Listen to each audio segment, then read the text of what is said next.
In this video, I am going to show you how to import a delimited file into Excel. Go to the File tab in Excel and click on Open. By default, it's only going to show you Excel files.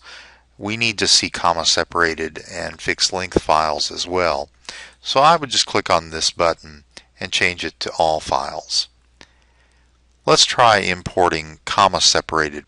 We'll start with students, click open, and Excel was able to read this directly without any questioning of the file type at all.